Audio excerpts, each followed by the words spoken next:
efficiency component, and then it's obviously got your compliance component. So there's lots of reasons to be doing this.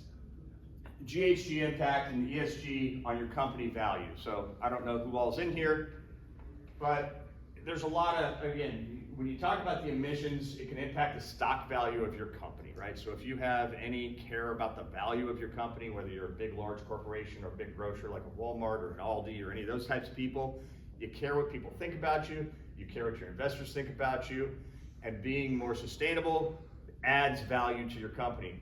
Our solution can help you add value to your company. So it's not just an expense, it's actually a cost positive for your organization when you do things like indirect leak detection. Regulatory risks, you want to be really careful about your regulatory risks. You've got investor preference, right? Again, going back to the value of your company, people are looking at your sustainability and how that makes them feel about their investments even. Operational risks, we start talking about grocers, right? You've got the food that you're trying to keep at a certain temperature so that you can keep it saleable. You've got the equipment that you want to function properly. So doing the proper type of leak detection keeps your equipment functioning, keeps your products available for sale, which is important. So a lot of what I would call intangible but tangible outcomes that come from this that are way more than, again, just compliance and even energy savings. So a lot of different pillars that we can talk about.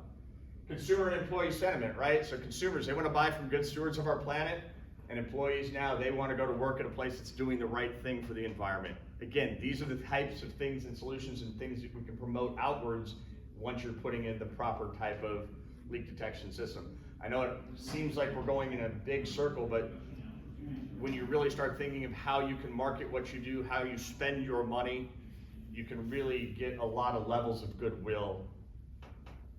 Long-term sustainability, obviously that's one of the most important things that we're here to try and do. So regulatory risks, right? Everybody, a lot of people are here because they're concerned about regulatory risks. What do we have? We've got the Federal AIM Act, January 2026. Be ready or pay the penalty. In New York, we've already got regulations, right? So when we talk about regulations, we got federal regulations, we've got state regulations, and then we've got local regulations. So with the federal, we've got just about 10 months left before we got issues. We get into New York, we got till June 2025 before we start having compliance issues. California, they've had issues for a lot of years, that's where I'm from. And I don't mean just in regulations, they got a lot of issues.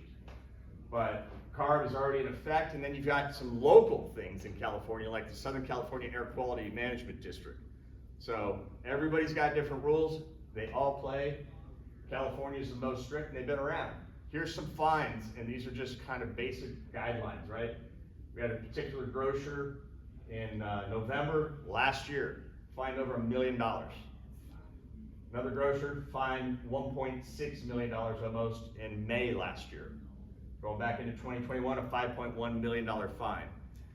Just as an overall quick example, if you're not doing the right things from a compliance standpoint, the fines are way more exhaustive than they might seem up front, right? Because you can get fined for not identifying the leak, you can get fined for not monitoring the leak, you can get fined for not reporting the leak, all for one leak. And if that's 14,000 or 24,000, 24,000, 24,000 for the same leak, you're pushing over 70 grand, 72,000 if we do the math real quick, $72,000 for one leak every day if you don't manage it properly. So I'm not here to scare you, I'm just here to give you some facts, and when we're done, I'm happy to talk with any of you about more facts. We talked about the impact of leaks on energy, right? It's not a linear curve. So the more your refrigerant charge goes down, the higher your cost of energy consumption. Most of us understand that in this industry. So that's one of the main reasons that I say that we should be dealing with or putting in indirect leak detection, because if we can monitor that and understand that we're losing refrigerant down in that 5 to 8% range, which is well under the 10% regulatory threshold, you can start saving energy. And again, think of all the refrigerant costs that you save. If we go back to that other slide, right? The cost of refrigerant's ridiculous. A few of you missed that. We'll talk to you about it later and slap you on the hands for being late. But you really want to understand that kind of curve and this kind of value, right? Energy and cost of refrigerant. Again, compliance is important. We talked about the millions of dollars of fines that your customers or that the end users might incur. But really, operational costs, we can improve that and actually make this a cost positive for the customer. So that's my spiel on energy. Why is Matelex the right solution? This is the whole reason we're here, right? We want to know what can solve this problem, what can do it easy, and what actually makes it compliant. So Matelex, really quick, a background, because a lot of people are like, never heard of Matelex. Matelex has got 863 tons of refrigerant under supervision today as we speak. Over 4,000 installations around the globe. And our global leak rate, we get down under that 10% threshold that we need to be able to, for compliance. So this is something we've been doing, you can correct me, I think it's been 15 years almost now, right? Since 2009, is that right? Exactly. So since 2009, we've been in this business. So we're not new to the game, we're just newer in the US. Matelex.offer, right? What are we doing? So we will do leak detection, which is the most important thing, indirect leak detection. So this is not all about putting a million sensors in your building, right? Because nobody wants to spend 100 grand to monitor their building. We can't do that. Not keep groceries cheap, which is one of the biggest things we want to do nowadays, right? We want to be able to buy eggs for under 12 bucks. So that, and then energy monitoring. Putting both of those together gives you the most opportunity and the most value for what you can do inside a grocery. We have a web app, so you can remote monitor this from anywhere. You can see what's going on in your building, be alerted immediately if you have a leak, and take care of it before it's a major problem. Keep your leak rates low enough so you don't have to report it to the EPA. And then also be able to react, keep the energy down, keep your refrigerant loss down, and create more value again for your business or your customers, depending on what side you're on. So 3 simple steps, right? Got to measure what we got, we got to analyze it, and then we damn well better do something about it, because if we don't do anything, who cares if we got a monitoring system? So what are we going to do? In the measurement side, right, we use the Matelex system to measure 24/7, always on, checking your entire system, right? Now I want to make a point here. We are not a life safety system. So if you're talking about a grocery store or a walk-in box, you still need to have your life safety equipment. We don't say you shouldn't have it. We don't say you don't need it. Matter of fact, you have to have it. So we definitely don't shy away from saying that you should have that. What we're talking about is a full system monitoring system, 24/7, that allows you to not have to do your monthly, quarterly, and annual physical checks of the entire system end to end. A lot of people don't quite understand that that is the fact that has to happen under these new rules, is that you have to follow the every square inch of pipe has to be sniffed, either monthly, quarterly, or annually, depending on your system, unless you have an indirect leak detection system, i.e. Matelex. So another cost cutting, right? You're gonna be paying lots of money for a technician, which I'm sure we all know we've got plenty of technicians in the industry. Nope. So you're gonna be paying a technician a lot of money to walk around with an expensive piece of gear trying to find a leak, and he has to cover every square inch, again, either monthly, quarterly, or annually. Or you put Matelex in, eliminate that cost, and again, this is cost saving because the Matelex system, turns out, just happens to be a lot less expensive than a technician every quarter. So that's measuring, right? We do that 24/7. Analyze, well, if we take all the measurements, we don't do anything with it, that's kind of a waste of time, right? So we have a proprietary algorithm. This is our secret sauce, if you will, from what we do with our system, with the sensors that we use and the information that we gather, and we can tell you if you have a leak in your system. We certainly are looking at the internal temperatures, external temperatures, the conditions that the system's running in. and then we're also looking at the volume that's in the system.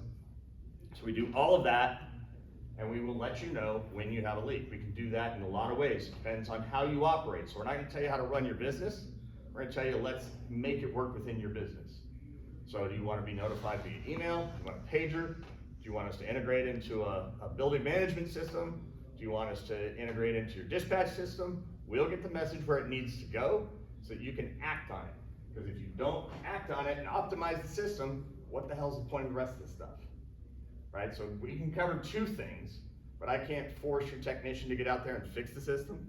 I can't force your technician to go out there and correct a leak. We have to have the process in place on the backside.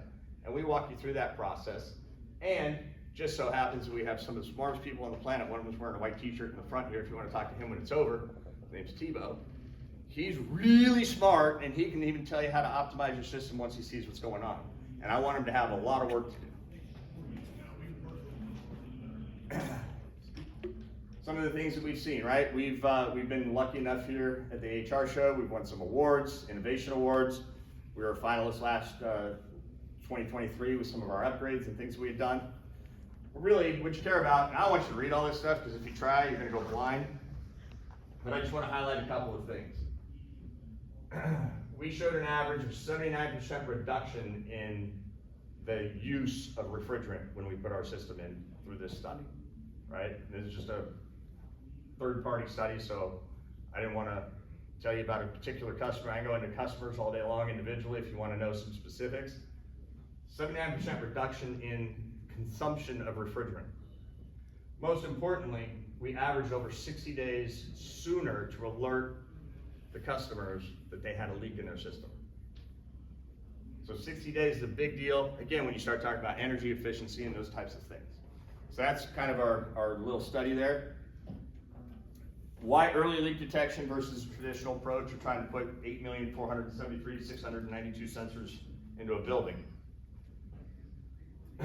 You save on refrigerant, right? The sooner you know about it, the sooner you can fix it. The sooner you fix it, the less you lose, the less you lose, the less you buy, the more money you save. I can't say that again, I just made that up. Lower bills, you can save the energy, right? I harp on it, I harp on it, I harp on it. We're going to save energy. That in its own right is a sustainable act. Regulation, we talked about that really quickly. We care about the regulations. We know the federal government's starting to go down on that. We also know that on the top 5 list of things that the EPA is going to go after is refrigerant leak detection. That was actually published. So it's very important that we get compliance, and depending on where you are, you got no time, you got till June, or you got till January. We want to help. We can do it. We even have the material to get to you before the end of the year if you need to, or before June, or yesterday. Hard to ship it yesterday, but we'll ship it tomorrow. And then visibility, right? We have the ability for you to see it on site. You can put, we do have, if you want, local visibility, we have web access. And again, we can integrate and send that message into whatever monitoring system you may have today. So we've got all those different options available to you. It's really, again, one-on-one, talking to you to say, what are you trying to solve? Let us help you solve it. Our technical team gets involved, or worse yet, I do. So that's really it. I kind of flew through that as best I could. This is how you can contact us. I can share with you the presentation. I can give you my card. Do you have any questions or any answers? Because I could use some answers. That leak reporting, is that